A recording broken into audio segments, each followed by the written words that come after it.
दशांश चिन्ह 4 भागिले 5. आता 5 3ला भाग देऊ शकतो का? कारण नाही, कारण 5 काय आहे? मोठा आहे, म्हणून इथे पण 0, इथे पण 0 झाला 3. आता आपल्याला 4 उतरवायचा आहे, खाली उतरवायचा आहे की नाही, पण इथे दशांश चिन्ह आहे म्हणून इथे दशांश चिन्ह वरती देऊन द्यायचं. आता उतरवला 4. 5 5 25 5 30 उरले 4. ऑलरेडी आपण दशांश चिन्ह घेतलंय, आपल्याला इथे आता 40 करायचं आहे. दशांश चिन्ह परत द्यायची गरज नाही. 5 8 40. म्हणजे उत्तर काय आलं आपलं? काय आलं? 0.68. आता हेच गणित आपण वेगळ्या पद्धतीने कसं सोडवता येईल ते बघूया. आता बघा, इथे एका घरानंतर दशांश चिन्ह आहे म्हणून आपण इथे 34, एका घरानंतर आहे म्हणून इथे 10 लिहू. हे दशांशचं घर की नाही? मी तुम्हाला शिकवलं होतं दशांश, शतांश, सहस्रांश शिकवलं होतं की नाही? प्लेस स्थानिक किंमत किंवा प्लेस व्हॅल्यू शिकवलं होतं की नाही? हा. आता बघा, डिवाइड बाय 5. मी सांगितलं की प्रत्येक संख्येखाली काय असतो? 1 असतो. आता याला कन्वर्ट करावं लागतं, म्हणजे भागाकाराचं बघा कन्वर्जन कसं करावं लागतं बघा.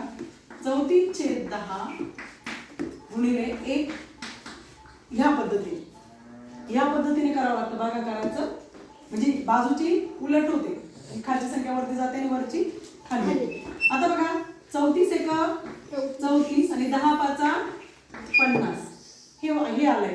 आता याला काय करावं लागेल की आपल्याला शून्य कसं आहे, म्हणजे 100 10 100 1000 अशा पद्धतीत आपल्याला उत्तर आणावं लागेल इथे. मग 50 ला कशाने गुणलं तर 100 उत्तर येईल बरं? 2 आले. कशाने?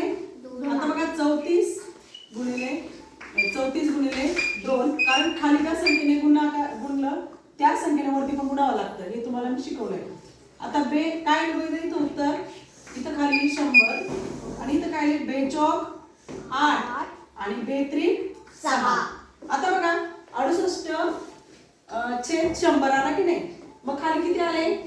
2 शून्य आले, म्हणजे दशांश चिन्ह देताना काय करावं लागेल? 0 2 घरानंतर दशांश चिन्ह दिलं, हे उत्तर आलं बघा. आलं की नाही? सेम उत्तर आलं की नाही आपलं? हा. एक लक्षात ठेवा, आता समजा 340 आणि इथे दशांश चिन्ह असेल तर तुम्ही ही संख्या लिहिताना कशी लिहिणार? 340 100 का लिहिला? कारण 2 घरानंतर इकडे 2 घरानंतर दशांश चिन्ह आले की नाही, म्हणून खाली 2 एका घरानंतर राहिलं असतं तर कसं केलं असतं? आता समजा 2 दशांश चिन्ह 4 काय केलं असतं?